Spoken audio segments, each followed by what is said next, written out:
Hello students, video शुरू करने से पहले प्लीज चैनल को लाइक, शेयर और सब्सक्राइब जरूर करें। एक इम्पॉर्टेंट इन्फॉर्मेशन, अगर आपको इस वीडियो के नोट्स चाहिए तो डिस्क्रिप्शन बॉक्स में दिया गया डाउनलोड लिंक चेक करें।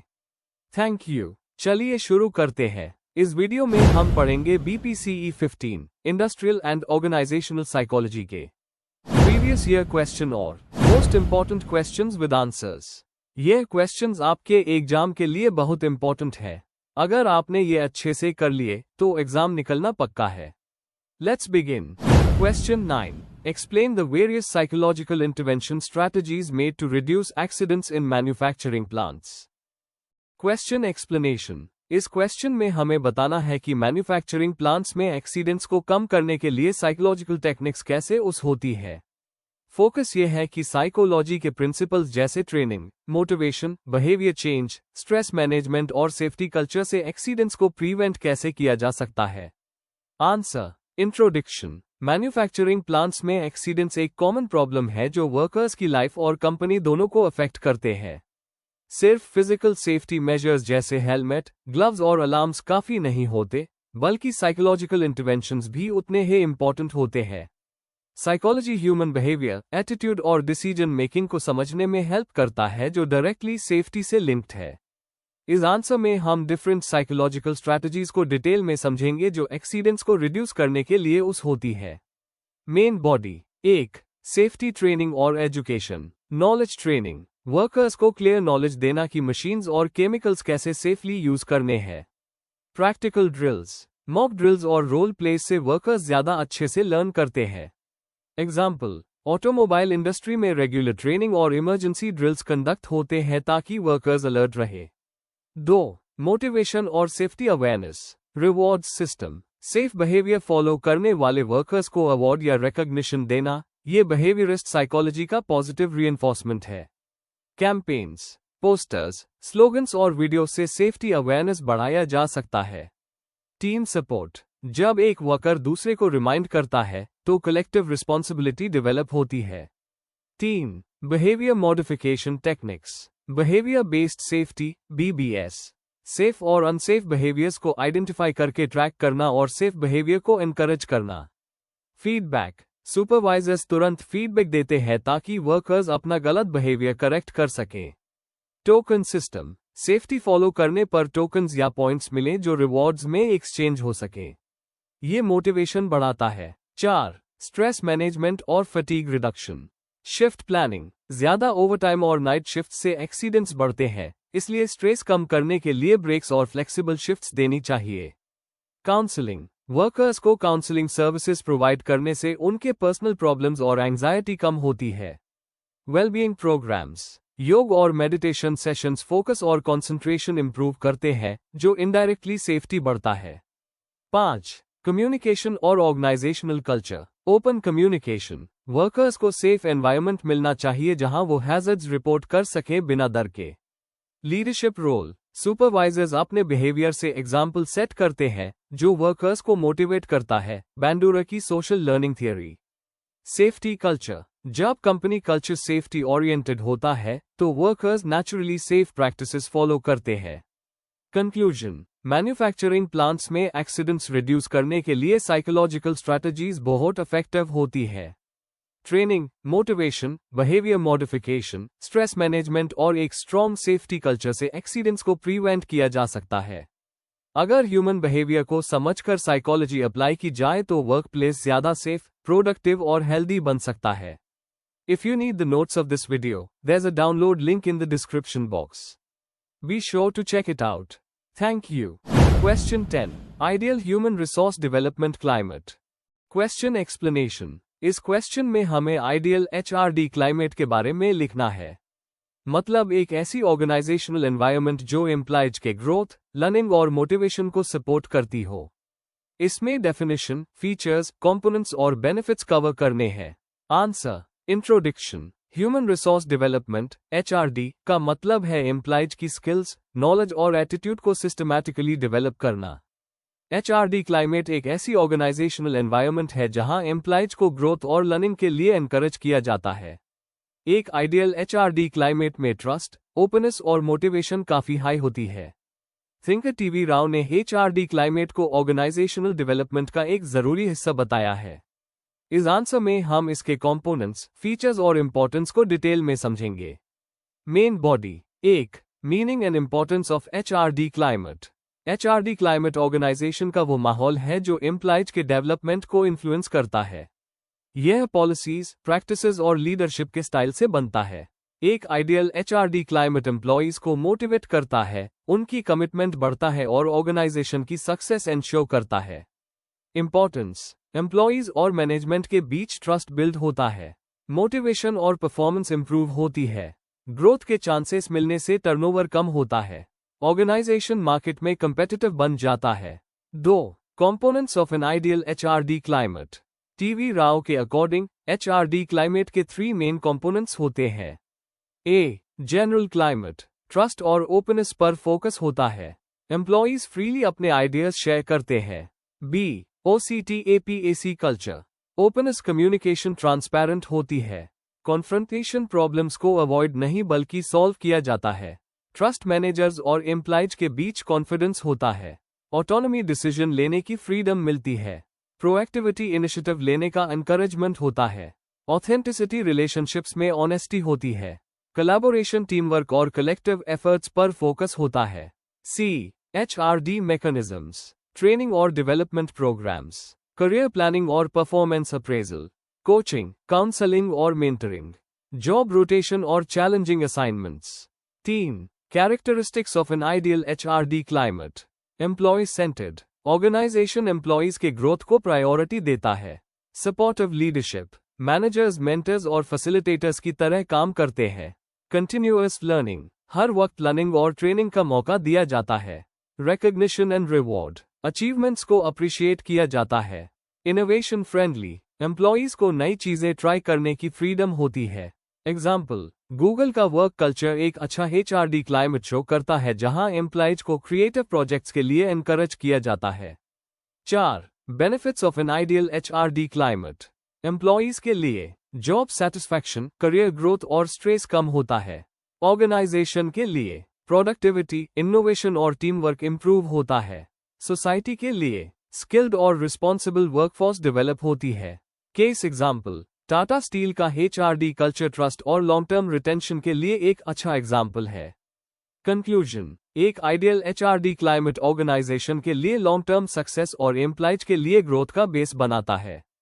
जब ऑर्गेनाइजेशन OCTAPAC वैल्यूज फॉलो करता है और HRD मैकेनिज्म्स यूज करता है, तो एम्प्लॉयज मोटिवेट और प्रोडक्टिव रहते हैं। इस तरह का क्लाइमेट एक हेल्दी और सक्सेसफुल वर्कप्लेस बनाता है। If you need the notes of this video, there's a download link in the description box. Be sure to check it out. Thank you. Question 11. Classification of psychological tests. Question explanation. इस question में हमें बताना है कि psychological tests को कैसे categories में divide किया जाता है। मतलब हमें अलग अलग तरह के टेस्ट्स एक्सप्लेन करने हैं, जैसे intelligence test, aptitude test, personality test, achievement test और उनके एग्जाम्पल्स के साथ समझना है। Answer. Introduction. Psychological test standardised tools होते हैं जो इंसान के इंटेलिजेंस, एप्टीट्यूड, पर्सनैलिटी और एटीट्यूड को मेजर करते हैं। इनको क्लासिफाई करने का पर्पस यह है कि अलग अलग टेस्ट्स को उनके स्पेसिफिक ट्रेट्स और मेथड के हिसाब से समझा जा सके। एल्फ्रेड बिनेट, डेविड वेटशिस्लर जैसे साइकोलॉजिस्ट्स ने फेमस टेस्ट्स बनाए हैं जो अलग अलग कैटेगरीज में आते हैं। क्लासिफिकेशन से टेस्ट्स के ऑब्जेक्टिव, उस और लिमिटेशन समझना इजी हो जाता है। Main body. 1. फंक्शन के बेसिस पर क्लासिफिकेशन। Intelligence tests. ये टेस्ट्स एक पर्सन की जनरल मेंटल एबिलिटी, रीजनिंग और लर्निंग कैपेसिटी को मेजर करते हैं, जैसे Binet Simon test, WAIS। Education और जॉब सिलेक्शन में उस होते हैं। Aptitude tests. यह प्रिडिक्ट करते हैं कि एक पर्सन किसी स्किल को फ्यूचर में कितना सीख पाएगा। Example, differential aptitude test, DAT। Achievement tests. यह ऑलरेडी एक्वायर्ड नॉलेज को मेजर करते हैं, जैसे स्कूल एग्जाम्स या standardised subject tests. Personality tests. ये इंसान के ट्रेट्स, मोटिव्स और इमोशंस को एसेस करते हैं। एग्जाम्पल, MMPI और TAT2। मेथड ऑफ रिस्पॉन्स के बेसिस पर। Verbal tests. इनमें रिस्पॉन्सेज वर्ड्स में दिए जाते हैं। Example, vocabulary test. Non verbal tests. इनमें फिगर्स और सिंबल्स यूज होते हैं। Example, Raven's progressive matrices. Performance tests, इनमें ऑब्जेक्ट्स को मैनिपुलेट करना पड़ता है। Example, Kohs block design test. 3. Administration के बेसिस पर। इंडिविजुअल टेस्ट्स, एक टाइम पर एक इंसान को दिया जाता है। Example, Stanford Binet. यह डिटेल्ड होते हैं पर टाइम कंज्यूमिंग। ग्रुप टेस्ट्स, एक साथ कई लोगों को दिया जाता है। एग्जाम्पल, आर्मी अल्फा और बेटा टेस्ट्स, टाइम बचाते हैं और स्कूल्स, कंपनीज में यूजफुल होते हैं। 4. ऑब्जेक्टिविटी के बेसिस पर। ऑब्जेक्टिव टेस्ट्स, इनमें फिक्स्ड आंसर्स और क्लियर स्कोरिंग होती है। एग्जाम्पल, MCQ बेस्ड इंटेलिजेंस या अचीवमेंट टेस्ट। प्रोजेक्टिव टेस्ट्स, इनमें एम्बिग्यूअस स्टिम्युलाई दिए जाते हैं और सब्जेक्ट अपनी फीलिंग्स प्रोजेक्ट करता है। एग्जाम्पल, रॉशैक और तट। 5. Other classifications. Speed versus power tests. Speed test quick response check करते हैं, पावर टेस्ट डिफिकल्टी हैंडल करने की ability. Paper pencil versus computerised tests. Traditional paper test और modern computer based tests. Conclusion ये है कि साइकोलॉजिकल टेस्ट्स को अलग अलग बेसिस पर क्लासिफाई किया जाता है, जैसे फंक्शन, मेथड, एडमिनिस्ट्रेशन और ऑब्जेक्टिविटी। हर टेस्ट का अपना रोल होता है, किसी से इंटेलिजेंस चेक होती है तो किसी से पर्सनालिटी ट्रेट्स। क्लासिफिकेशन साइकोलॉजिस्ट को हेल्प करता है कि करेक्ट टेस्ट करेक्ट सिचुएशन में उस किया जाए। यह टेस्टिंग साइकोलॉजी के प्रैक्टिस और रिसर्च दोनों का को पार्ट है। If you need the notes of this video, there's a download link in the description box. Be sure to check it out. Thank you. Question 12. Psychologically healthy workplace. Question explanation. इस question में हमें बताना है कि psychologically healthy workplace का मतलब क्या होता है।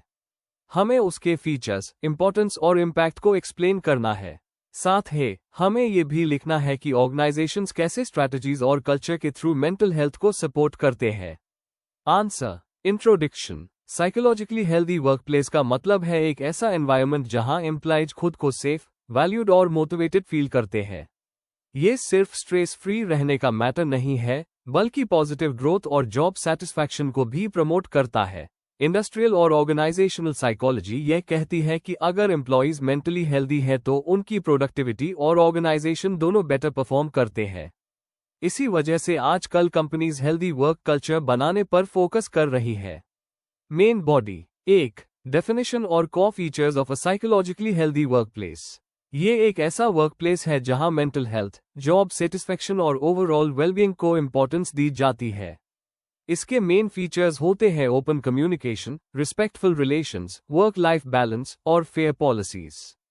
एग्जाम्पल, अगर company stress management workshops organise करे या फीडबैक सिस्टम क्लियर हो तो एम्प्लॉयज को हेल्दी एनवायरनमेंट फील होता है। रिसर्च भी ये कहती है कि सपोर्टिव वर्कप्लेसेस में एब्सेंटीज्म कम होता है और एंगेजमेंट ज्यादा होता है। 2. Factors contributing to a psychologically healthy workplace. Leadership style. Supportive और ट्रांसफॉर्मेशनल लीडर्स एम्प्लॉयज को मोटिवेट करते हैं और ट्रस्ट बिल्ड करते हैं। Work life balance. Flexible timings और लीव पॉलिसीज से स्ट्रेस कम होता है। Employee involvement. जब एम्प्लॉयज को डिसीजन मेकिंग में शामिल किया जाता है तो उनका सेटिस्फैक्शन बढ़ता है। Organisational justice. फेयर और ट्रांसपेरेंट पॉलिसीज से ट्रस्ट और रिस्पेक्ट डेवलप होता है। एग्जाम्पल, गूगल और माइक्रोसॉफ्ट जैसे कंपनीज वेलनेस और काउंसलिंग सर्विसेज प्रोवाइड करती है जिससे एम्प्लॉयज हेल्दी रहते हैं। 3. Benefits of a psychologically healthy workplace. Employees के लिए स्ट्रेस कम होता है, जॉब सेटिस्फैक्शन और मोटिवेशन बढ़ता है। ऑर्गेनाइजेशन के लिए प्रोडक्टिविटी, टीम वर्क और क्रिएटिविटी इंप्रूव होती है। सोसाइटी के लिए मेंटली हेल्दी एम्प्लॉयज अपने फैमिली और कम्युनिटी के लिए पॉजिटिव रोल प्ले करते हैं। Case study. American psychological association की रिसर्च कहती है कि मेंटल हेल्थ प्रमोट करने वाली कंपनीज में प्रोडक्टिविटी 25% तक बढ़ जाती है। 4. Strategies to promote a psychologically healthy workplace.